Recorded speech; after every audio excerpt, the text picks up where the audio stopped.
So in September 2018, I talked to feminists online Twitter. I tweeted to her, say, hey, if you think men are bad, can we talk about it? She didn't respond. I tweeted again.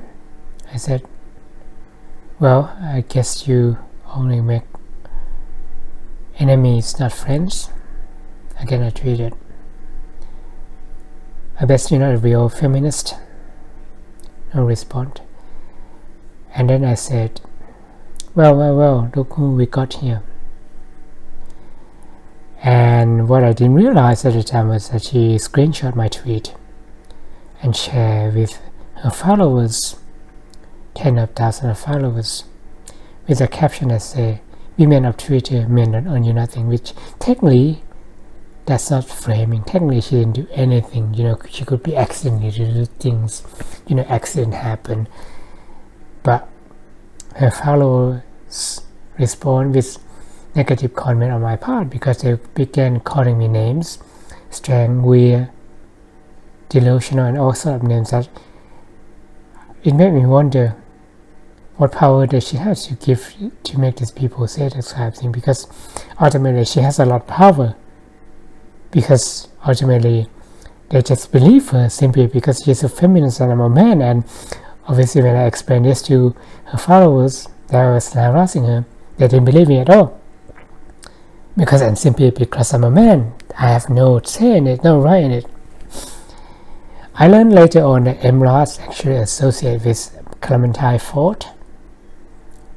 They're actually the same group, and M-Ross is the name of the feminist who do this thing to me, and she also goes by the name Feminist Next Door.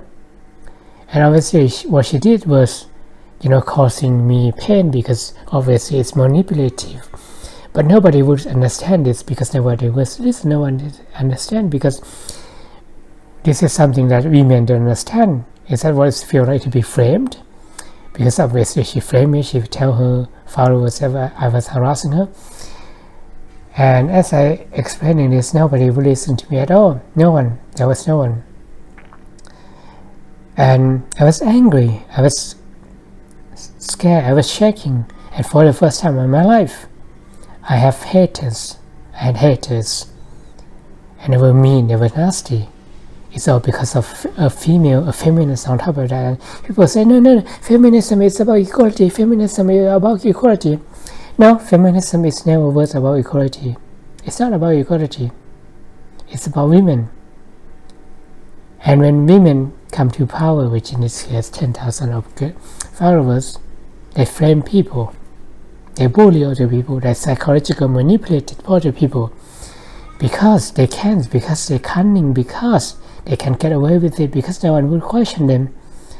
And this is something I carry with me for a long time, this pain of me.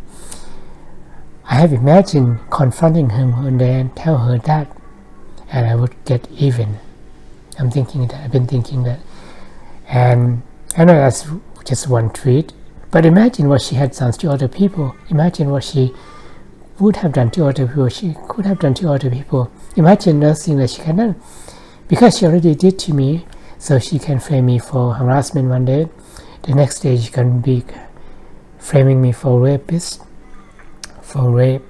And then she would be able to frame me for murder, and so on and so forth. This is something we know as power, because if someone has power to do that to you, they could do that to anyone.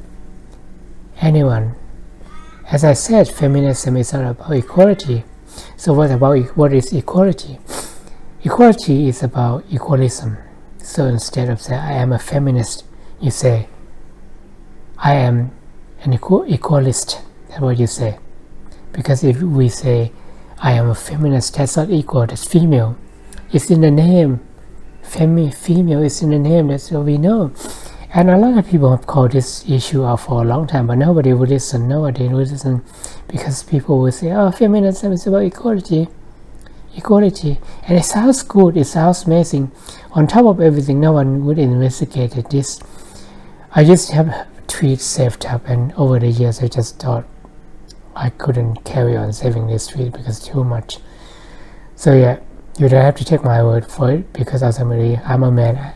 My words probably mean nothing to you, and I know that a lot of people would come at me and say I make this up because I'm just cunning and cruel and misogynist and all of that. The reality is, someone like her exists a lot in a lot of places.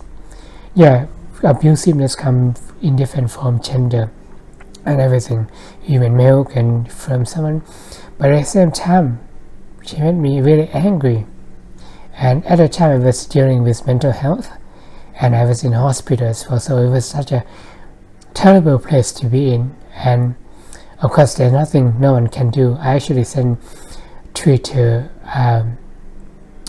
a message telling her that they said there's something seems to be happening.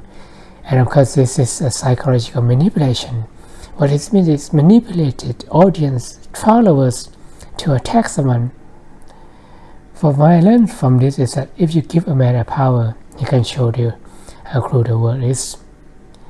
And if you give a woman the power, she can turn the world against you, because gender doesn't mean anything. Gender is just the thing we give in. Gender doesn't prove that you're a good or bad person. It's a choice. I know it took me this long time to come out like this, because I need to clear my head, because I didn't do a lot with a lot of people like this.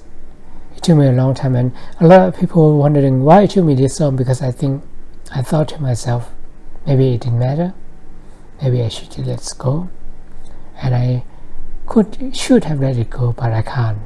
I don't know how to let this one go, because it's manipulative bully. And if we let this go, someone else come. Sure, there are plenty of bad men. Sure, there are bad men. But the difference between female and male violence is that female comes in a form of psychological. Their abuse is unseen, but it felt. And you know that, but you can't say anything because nobody will see. There's no evidence. The reality is, cunning people do exist, and some of those who choose to destroy you. Thank you.